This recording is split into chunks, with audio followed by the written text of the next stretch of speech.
আমাদের চারপাশে খুব নেগেটিভিটি, অর্থাৎ অনেক মানুষ আছে যারা আপনার ভালো কাজকে সহ্য করতে পারে না।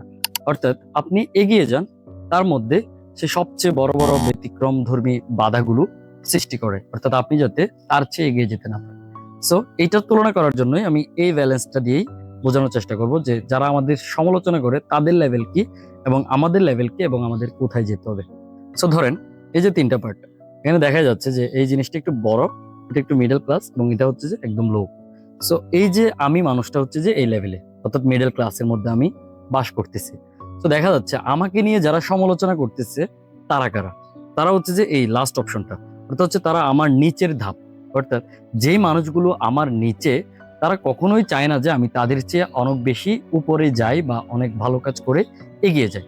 এই জন্যই তারা সারাক্ষণই আমাদেরকে নিয়ে ব্যস্ত থাকে, অর্থাৎ আমাদেরকে নিয়ে সমালোচনা করা, আমাদের নেগেটিভিটি ছড়ানো এবং আমাদের কাজে কিভাবে বাধা সৃষ্টি হয় এটা নিয়ে সে চিন্তা করে। আসলে সে একজন বেকার, তার কোনো কাজ নাই, সে বেকার এবং সেই আমাকে নিয়ে সমালোচনা করতেছে। আর আমি মিডল ক্লাস এই পর্যায়ে আছি। এখন আমি যদি তার সমালোচনার জবাব দিতে যাই তাহলে কিন্তু আমার সময় নষ্ট হচ্ছে। আর আমি যদি আমার কাজ না করি তখন কিন্তু আমি তার লেভেলেই চলে আসবো। তাহলে এখন আমার করণীয় কি? আমার করণীয় হচ্ছে শুধুমাত্র আমার কাজ করা। কারণ আমি চাচ্ছি উপরে যেতে, এই লেভেলটার মধ্যে আমি যেতে চাচ্ছি। সো আমাকে এখানে থেকে প্রচুর কাজ করে এখানে যেতে হবে।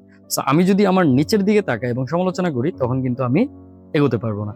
সো আবার আমার উপরের ক্লাসের মানুষ যারা, তারা কিন্তু কখনোই আবার আমাকে নিয়ে সমালোচনা করে না। ইভেন তারা সুযোগ পেলেই আমাকে অ্যাডভাইস দেয় যে তুমি এটা এইভাবে করো, এভাবে করো, এভাবে করলে তুমি এই পর্যায়ে আসতে পারবা।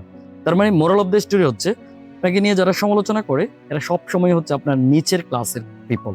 সো তাদের কথায় কোনোভাবেই ভ্রুক্ষেপ করা যাবে না, আপনাকে এগিয়ে যেতে হবে আপনার গোলের দিকে। সো এটাই হচ্ছে মোরাল অফ দ্য স্টোরি। কে কি বলতেছে is doesn't matter. I have to work hard and I have my goal. So আমার গোল আছে, আমাকে কাজ করতে হবে এবং I have to B success, আমাকে সফল হইতে হবে।